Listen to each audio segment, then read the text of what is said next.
আমার ছেলেরা কালকে সকালে গিয়েছে আমার বাড়িতে আসতে চায় না সন্ধ্যাল আমার ছেলেরা মারছে মাইরে যায় না আমার ছেলে আমার ফোন করছিল সন্ধ্যা 6টা পর্যন্ত বাজে বলছে মা আমার এরা বলে মাইরা লাগলো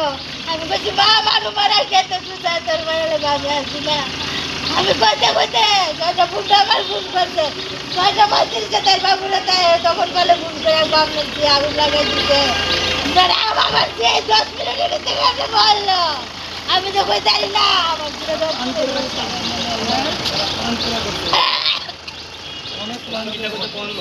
এরপরে ওখানে হচ্ছে আমার আমার লাস্টটা কি আমি নেবো না তার করে নিব আমি বলছি আমি নিতাম না কেনা নিবো আমার ছেলেরা কেনা আছে তখন বলে নিবো তখন বলে ধরে আনেন আমি তো যাই ম্যাডাম মোটি মালা তখন বলে ধরে আনেন এরা যাইতেছে খালি তখন তন্ময় গালের ধরে আনছে কিন্তু এরা ধরে আনছে না এরা ধরে আনছে না আমার ঝিয়ের চাচাটা ম্যাডাম আমি আমরা চুর করে কই বাবা আমার চিন্তা হইতাম না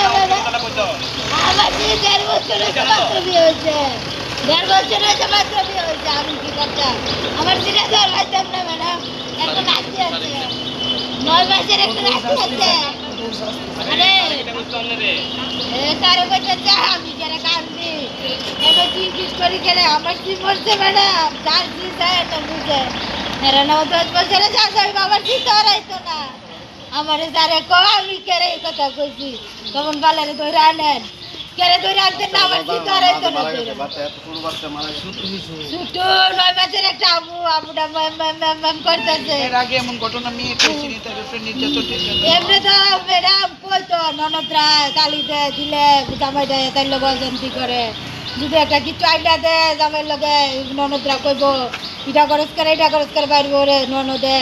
আর এই শ্বশুরে দেও বাসি জামাই মিললে যেতে তারা অজান্তি করে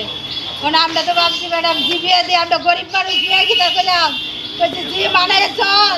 আমার জি মানায় চোখে আমার জি শেষ হয়ে গেছে কেন আমি আর দিচ্ছে ম্যাডাম হ্যাঁ তখন কাল ধর্মকাল মন্ত্রীকাল জামাই আর মন্ত্রী আমার বিয়েরে 2 দিনের লেগে শান্তিতে ভাত খাইতে দিচ্ছে না ম্যাডাম এরা দুনু জামাই সারা বছর বাইরের সংসার হয় সেটা নাক গলাইতো যার কারণে বাইরের বোন আমার বাড়ি এদিকে কোথায় করে কাছাকাছি নামটা তো নিকিতা জামাইটার নাম হচ্ছে কৃষ্ণকাল হ্যাঁ কাপড়ের হ্যাঁ কাপড়ের দোকান ম্যাডাম আমার যেটা কত ডাকছে দিচ্ছে আমার যেটা আসছে মায়ের আগুন লাগে কত কষ্ট